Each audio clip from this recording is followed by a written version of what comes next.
Bismillahirrahmanirrahim. Assalamualaikum warahmatullahi wabarakatuh. Innal hamdalillah wassalatu wassalamu ala Rasulillah wa ala alihi wa ashabihi wa mawalah. Wala haula wala quwata illa billah, amma ba'du. Alhamdulillah, para bapak, para ibu, jamaah sekalian rahimani wa rahimakumullah. Melanjutkan pelajaran kita, mengambil faedah dari perjalanan dakwah para Nabiullah alaihi salatu wassalam, khususnya yang terhimpun di dalam ulul asmi, nabi-nabi utama yang Allah utamakan di atas nabi yang lainnya. Dan kita sedang bicara tentang dakwah Nabiullah Ibrahim alaihissalatu wassalam. Telah kita sampaikan sekilas tentang siapa itu Nabiullah Ibrahim. Dan sekarang kita ingin melihat kisah, memperhatikan kisah dakwah Nabiullah Ibrahim kepada sang ayah. Kisah dakwah Nabiullah Ibrahim kepada sang ayah diantaranya termuat di dalam surat Maryam mulai ayat yang ke-41. Allah Subhanahu wa taala bawakan kisah ini, wadhkur fil kitabi Ibrahim. Ingatkan atau ingatlah tentang Nabiullah Ibrahim yang Allah muat dalam kitab Al-Quran. Innahu kana siddiqan nabiyya. Nabiullah Ibrahim itu adalah seorang yang siddiqan, jujur, nabiyan, lagi seorang nabi. Bapak sekalian, Allah mensifati Nabiullah Ibrahim yang pertama adalah siddiqan, kejujuran, sebelum Allah mensifati dengan kenabian. Artinya kejujuran itu sesuatu yang sangat penting dalam membangun muamalah di antara para manusia, sehingga Nabi kita sendiri sallallahu alaihi wasallam sangat mengajarkan kita untuk senantiasa jujur. Alaikum bisidqi, hendaklah kalian senantiasa jujur. Fa inna sidqa yahdi ilal bir wa innal birra yahdi ilal jannah. Karena kejujuran itu akan mengantarkan kepada kebaikan, dan kebaikan itu akan mengantarkan ke jannah. Islam mengajarkan kejujuran, dan supaya menjauhkan sejauh-jauhnya dari kedustaan. Wa iyyakum wal kadhiba, dan jauhi oleh kalian kedustaan. Fa innal kadhiba yahdi ilal fujur wa innal fujura yahdi ilan nar. Karena dusta itu hanya akan mengarahkan kepada kefajiran, dan kefajiran, kejahatan itu hanya akan mengarahkan kepada jahanam. Oleh karena itulah agama ini sangat betul-betul memperhatikan ini urusan kejujuran. Apalagi nyuwun ngapunten sekalian, kalau itu menjadi nabi, menjadi ulama, menjadi ustadz, maka kejujuran itu sangat lebih penting lagi. Bayangkan kalau seorang ustadz sukanya dusta, apalagi dustanya dalam urusan agama. Ini sangat mengerikan sekali. suka membawakan cerita-cerita palsu, suka membawakan cerita-cerita khurafat, suka membawakan hadis-hadis palsu, suka membawakan yaitu pendapat-pendapat palsu. Ini sangat berbahaya banget. Kadang-kadang ada seorang dai yang hanya pengen banyak penggemarnya, hanya pengen banyak ini pengikutnya, maka tidak masalah membawakan kisah palsu, tidak masalah membawakan hadis palsu. Yang penting kemudian bisa membuat orang kemudian tertarik. Ini sangat berbahaya. Maka dasar kenabian Nabi Ibrahim adalah kejujuran. Nabi kita juga, Bapak sekalian, beliau sebelum menjadi seorang nabi sangat dikenal sebagai seorang yang jujur. Bahkan gelarnya pun dari orang-orang Quraisy adalah As-Sadiqul Amin. As-Sadiqul Amin, orang yang jujur lagi sangat terpercaya. Sampai saat Nabi ingin menyampaikan dakwah, tesnya Nabi adalah bagaimana pandangan mereka tentang kejujuran Nabi. Ya masyarakat Quraisy, lau akhbartukum, wahai segenap orang Quraisy, seandainya aku kabarkan kepada kalian bahwa di balik bukit ini ada pasukan yang akan siap menyerang kalian, amusaddiquni, apa kalian akan membenarkanku? Apa kata mereka?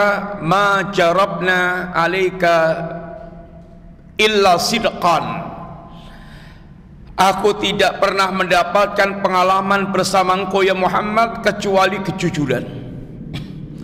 Mereka telah bertahun-tahun bergaul dengan Nabi, 40-an tahun, dan mereka tidak pernah mendapatkan dari Nabi kecuali kejujuran.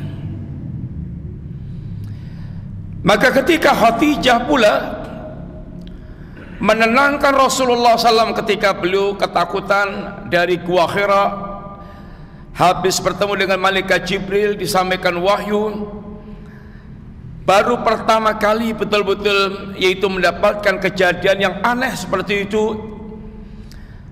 Nabi pulang dengan ini penuh kekhawatiran dan mengatakan kepada sang istri Khadijah, zammiluni, zammiluni, wahai istriku, selimuti aku, selimuti aku.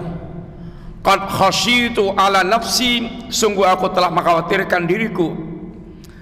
Khadijah menelusuri apa yang terjadi pada diri beliau. Dan lalu Khadijah, istri yang sangat dewasa, yang sangat berbakti kepada suami, yang tidak pernah ribut sama sekali dengan suami, senantiasa memberikan ketenangan, kenyamanan pada suami. Kata Khadijah, wallahi la yuhsikallahu abadan, demi Allah sama sekali Allah tidak akan mungkin menghinakan engkau selamanya wahai suamiku. Apa alasan Khadijah? Alasan Khadijah diantaranya adalah semuanya berkaitan dengan akhlak mulia Nabi. Innaka la tahdutsul kalam, engkau selama ini senantiasa jujur dalam berkata. Wa tahmilul kalla, engkau selama ini menanggung beban yang orang yang tidak punya. Wa taksibul ma'dum, engkau selama ini menutup ini orang yang tidak ini punya, menutupi kebutuhan orang mereka tidak punya. Wa tuqriqud dhaif, dan selama ini Anda memuliakan tamu. Wa tu'inu nawaibal haq, Anda selama ini senantiasa ini membela urusan orang yang ini terdolimi, orang yang benar dan terdolimi, dan seterusnya. Alasan akhlak yang dimiliki Nabilah Khadijah ini mengatakan gak mungkin Allah akan itu menghinakan engkau selamanya. Kejujuran ini adalah perkara yang paling utama dalam membangun pergaulan di antara manusia. Orang kalau udah ketahuan dusta sekali aja jatuh. wis ora dipercaya, wis ora percaya. Kalau udah orang nggak percaya, ya mahal banget untuk membangun kepercayaan kepada seseorang. Sehingga kalau kejujuran itu perkara sangat mahal. Id qala li abihi, ketika Nabiullah Ibrahim berkata kepada sang ayah, ya abati, wahai ayahanda. Sekalian, kalimat ya abati itu ungkapan yang menunjukkan tentang kelembutan Nabiullah Ibrahim alaihissalam. Ya abati ada ungkapan kelembutan seorang anak kepada sang ayah. Wahai ayahanda, kalimat yang menunjukkan dengan kasih sayang, penghormatan, kelembutan. Maka ketika Nabiullah Yusuf pula mengatakan pada sang ayah, ya abati inni ra'aitu ahada asyara kaukaban wasyamsa wal qamara ra'aitum li sajidin ra'aituhum li sajidin. Wahai ayahanda, sesungguhnya aku melihat ada 11 bintang, matahari dan bulan yang aku lihat mereka li sajidin, sujud kepadaku. Ya abati, kalimat ini adalah kalimat yang mengandung ini ungkapan penghormatan dan kasih sayang, kelembutan. Nabiullah Ismail juga ketika memanggil sang ayah juga penuh dengan adab. Ya abati, wahai ayah, ini handa, wahai ayahanda. Intinya bahwa seorang mukmin, seorang muslim itu diajarkan sangat berakhlak, termasuk dalam mengungkapkan panggilan-panggilan kepada yang tua, kepada yang muda, sehingga panggilan yang perlu memiliki akhlak yang menunjukkan tentang kasih sayang, penghormatan, sopan santun. Sedangkan sang ayah itu, ayahnya Nabiullah Ibrahim itu, yaitu Azar, itu kafir dan pembela berat berhala, dan pembela berat berhala. Kecintaannya kepada berhalanya lebih besar dibandingkan kecintaannya kepada sang anak sendiri. Tapi Nabiullah Ibrahim bagaimana memanggil sang ayah dengan panggilan yang penuh dengan penghormatan, kasih sayang, ungkapan yang sangat ini lembut kepada ini sang ayah. Ya abati, lima tabudu ma la yasma wala yubsir wala yughni anka syai'an. Ayah, kenapa sih engkau ini menyembah apa yang tidak mendengar, apa yang tidak melihat, apa yang tidak memberikan manfaat apapun kepada Anda? Ini menunjukkan Bapak sekalian bagaimana Nabiullah Ibrahim berusaha untuk mengajak berpikir.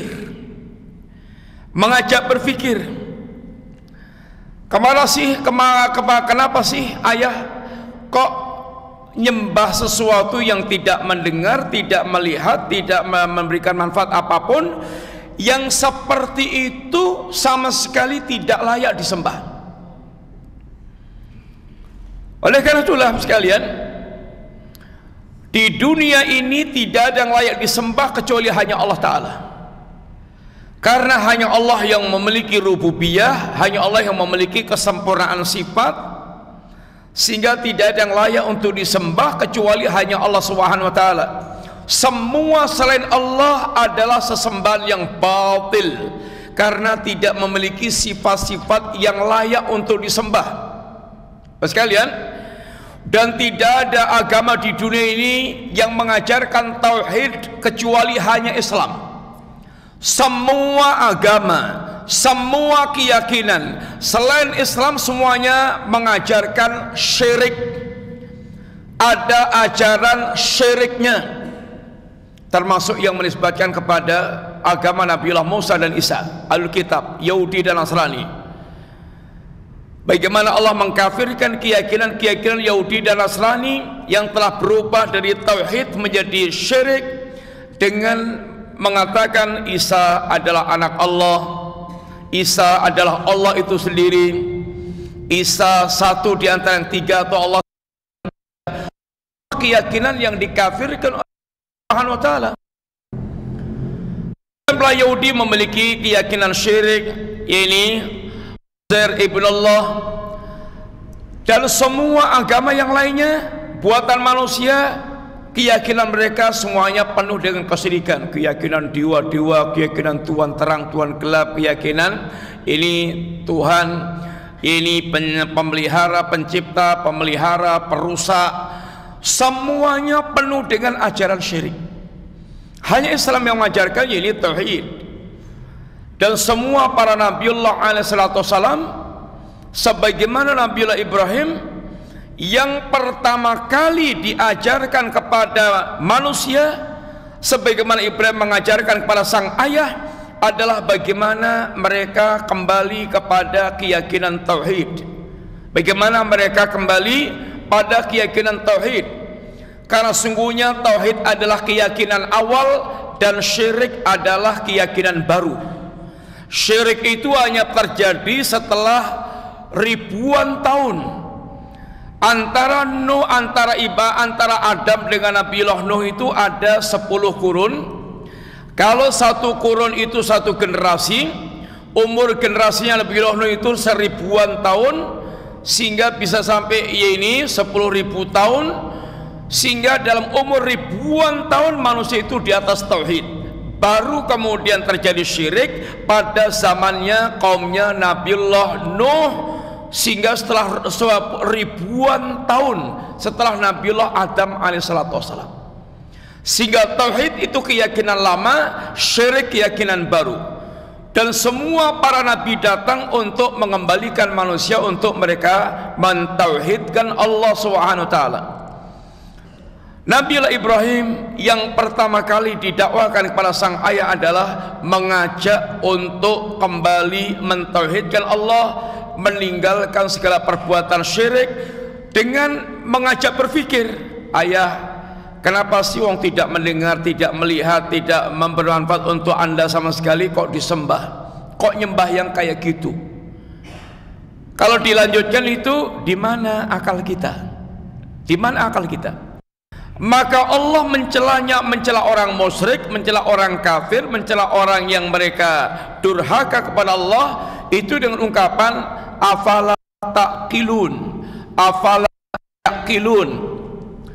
Nyun ngapunten, terjemahnya itu, apa kalian nyun ngapunten nggak punya otak? Di mana akal kalian? Apa kalian nggak punya otak? Orang kalau mencela orang, otak ini ngendi? Nggak punya otak atau bagaimana? Ini akal kita sarana untuk kemudian berpikir menuju kepada sesuatu yang betul-betul yaitu lurus, benar. Sehingga diantara penyesalan ahli neraka itu, lau kunna nasma'u au naqilu ma kunna fi ashabis sa'ir. Seandainya kami dulu mau mendengar, seandainya dulu kami mau berpikir menggunakan akal saya, maka saya tidak akan menjadi penduduk neraka sa'ir. Kami tidak akan menjadi penduduk neraka jadi sa'ir. Ya abati, inni qad ja'ani minal ilmi ma lam ya'tika fattabi'ni ahdika siratan sawiyya. Wahai ayahanda, diulangi lagi, wahai ayahanda, sesungguhnya telah datang kepadaku ilmu yang tidak datang kepadamu, maka ikutilah aku, akan aku bimbing engkau kepada jalan yang lurus. Ini juga merupakan sebuah kelembutan Nabiullah Ibrahim. Itu ungkapannya adalah ungkapan yang baik. Wahai ayah, telah datang kepadaku ilmu. Bukan ungkapan yang merendahkan sang ayah. Wahai ayah, kamu itu bodoh, saya pinter, nggak begitu. Tapi ungkapannya ungkapan yang perlu menunjukkan tentang kebaikannya, kelembutannya. Dan sekalian, dalam dakwah diantaranya itu supaya memilih kalimat-kalimat yang baik.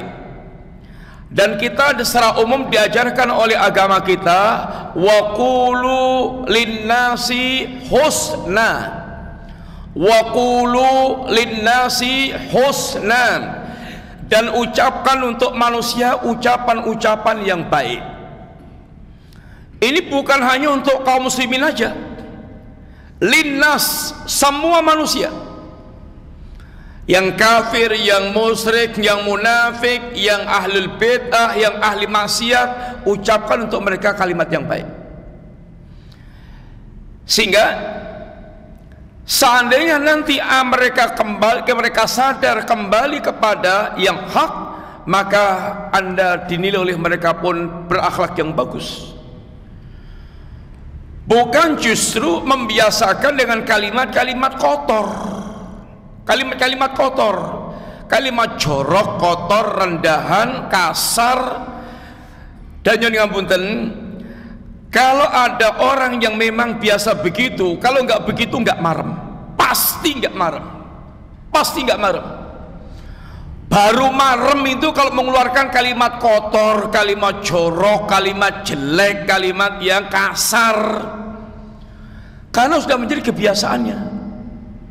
Orang itu kalau udah biasa begitu, maka susah akan meninggalkan kebiasaan itu. Sehingga kalau nggak begitu nggak marem. Seorang muslim diajarkan untuk memilih kalimat-kalimat yang baik. Guru demikian pula mengelola murid atau komunikasi dengan wali murid.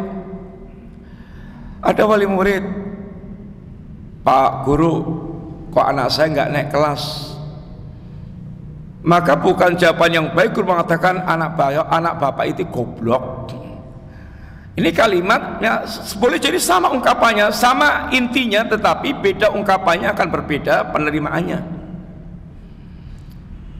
Anak bapak ini selama ini kurang bisa menangkap umpamanya, atau yang semisal dengan itu, entah kalimat yang bagus bagaimana, tapi pilih kalimat-kalimat yang kira-kira itu lebih baik, sehingga memilih kalimat yang lebih baik kepada siapapun. Dan itu diantara komunikasi yang baik kepada kini manusia, karena diantara dakwah ini pula ditegakkan di atas akhlak. Dakwah itu diantara ditegakkan di atas akhlak. Bagaimana orang bisa tertarik kepada Anda, diantaranya dengan ini membawakan kalimat-kalimat yang bagus, menjauhkan dari kalimat-kalimat yang tidak pantas untuk diucapkan. Kemudian, ya abati, wahai ayahanda, la ta'budu syaitan, inna syaitana kana lirrahmani asiya. Ayahanda, jangan engkau menyembah syaitan. Sungguhnya syaitan itu durhaka kepada ini Allah yang Maha Rahman. Bapak sekalian, semua penyembahan kepada selain Allah hakikatnya adalah penyembahan kepada syaitan. Nampaknya menyembah malaikat, nampaknya menyembah wali, nampaknya menyembah nabi, nampaknya menyembah matahari, bulan, bintang, menyembah batu, pohon, tapi hakikatnya menyembah setan. Malaikat tidak pernah mengajak kita menyembah dirinya. Nabi apalagi tidak pernah mengajak manusia untuk menyembah dirinya, karena Nabi mendakwakan tauhid. Orang yang saleh tidak pernah mengajak manusia menyembah dirinya. Matahari, bulan, bintang, yang lain-lainnya tidak pernah mengajak manusia menyembah dirinya. Tapi kok kenapa manusia mereka kok ada yang menyembah matahari, bulan, bintang, makhluk, kemudian jin, orang saleh, nabi? Iya, itu semuanya sutradaranya, otaknya adalah syaitan. Ingat kisah jatuhnya kaumnya Nabiullah Nuh ke dalam kesyirikan. Ketika kaumnya Nabiullah Nuh mulai mereka itu kehilangan orang saleh, Wad, Suwa, Yaghus, Ya'uq, Nasran, maka mereka suka sekali mendatangi kuburannya sebagai bentuk yakni rasa cinta dan pengagungan yang besar. Itikaf di kuburan, merenung di kuburan, dimanfaatkan oleh syaitan. Gini aja, biar kamu nggak bolak-balik ke kuburan, buat saja gambar patung guru-guru Anda dulu, lalu letakkan di mana mereka biasa bermajelis. Kamu tinggal lihat patungnya, gambarnya, sehingga sudah mengingatkan guru-guru Anda.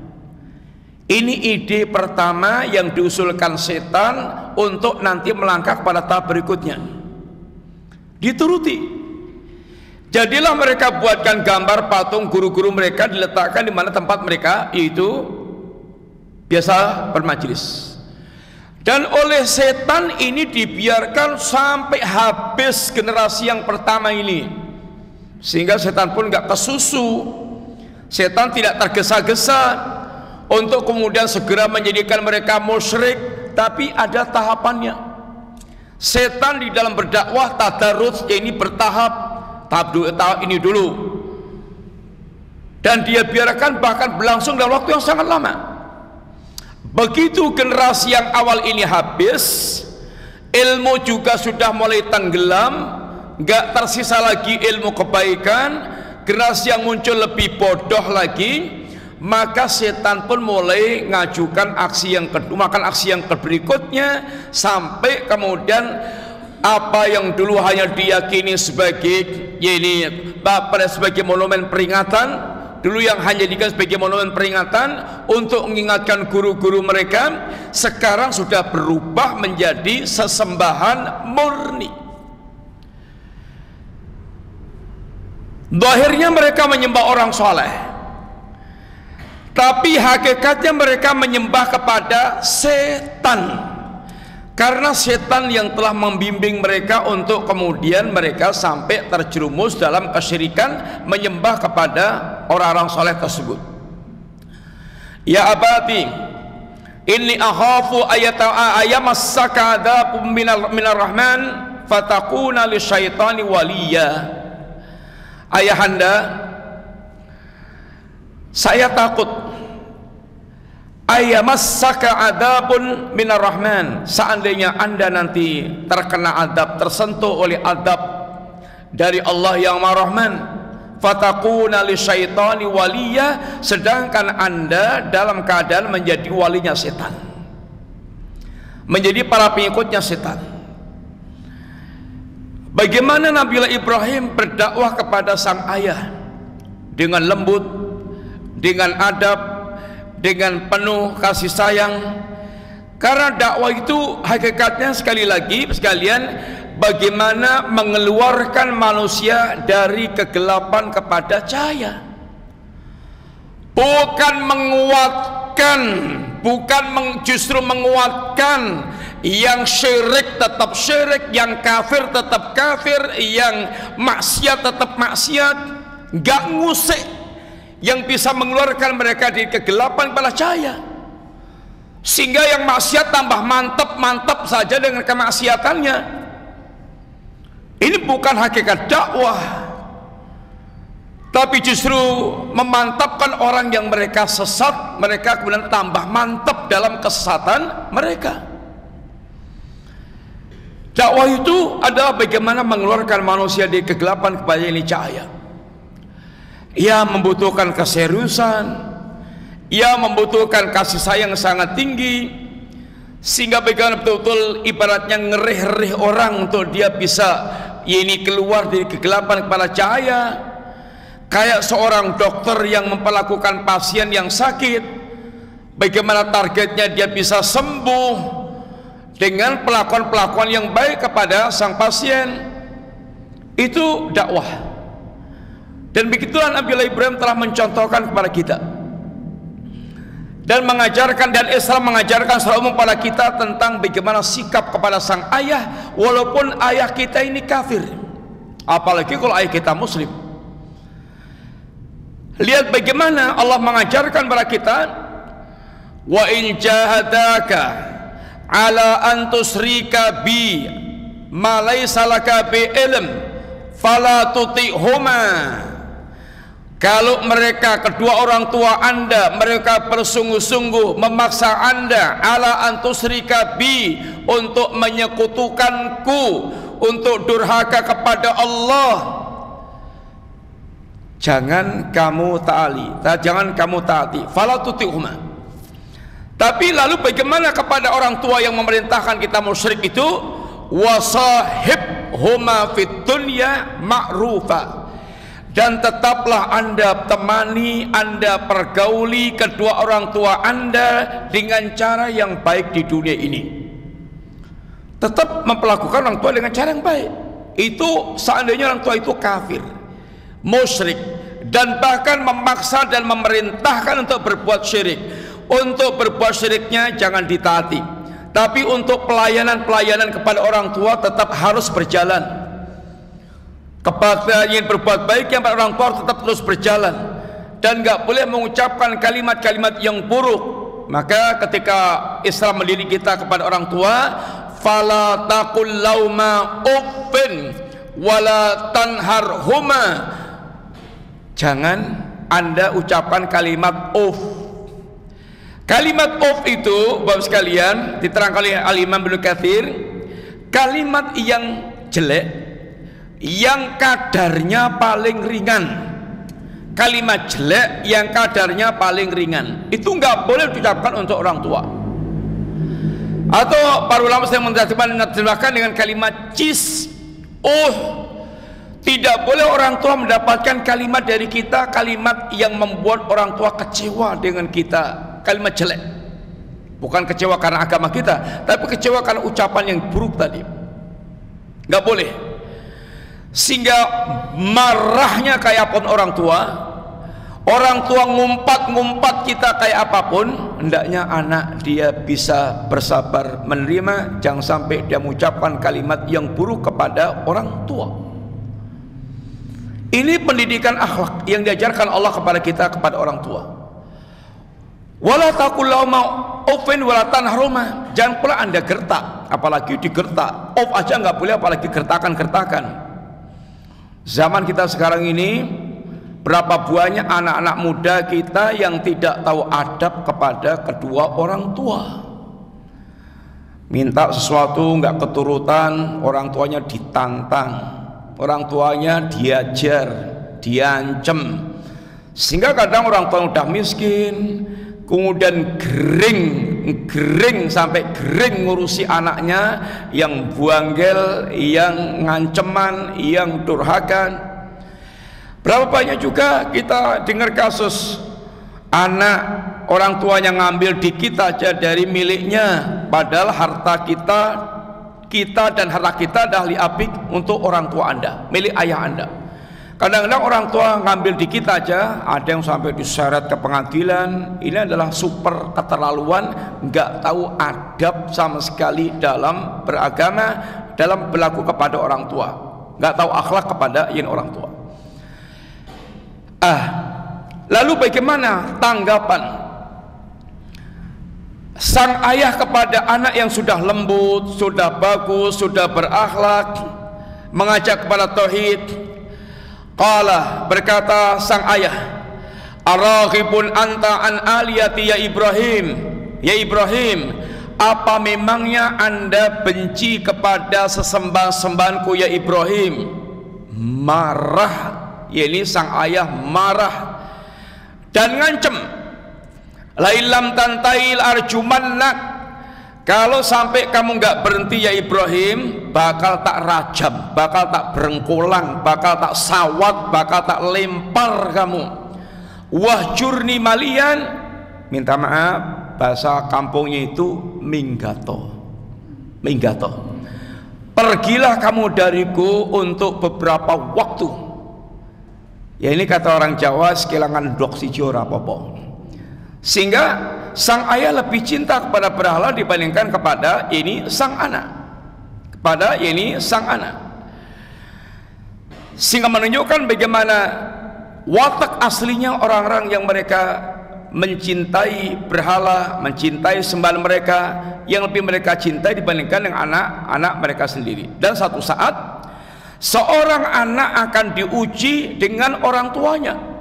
Orang tua yang menolak dakwah, orang tua yang keras memusuhi anaknya, yang mengancam anaknya.